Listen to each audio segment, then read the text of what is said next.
About this item: converting 100V 240V AC household current into 12V 2A DC power supply, equipped with LED charging indicator, and the cable length is 90 cm, 3 feet. Not available for high power.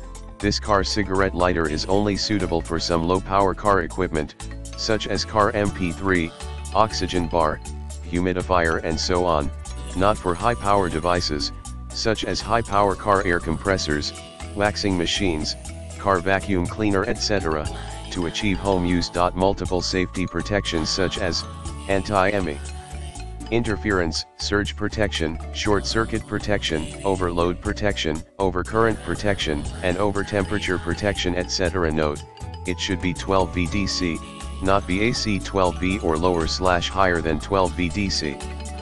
Please make sure that your vehicle electronic products with rated power less than 2A24W. Input: AC 100 240V 50/60 Hz, output: DC 12V 2A, standard US 2 pins plug and female car cigarette lighter connector. Please check the power input connector of your device. It should be standard male car cigarette lighter plug. See more product details in the description to get this product today at the best price. About this item: converting 100V 240V AC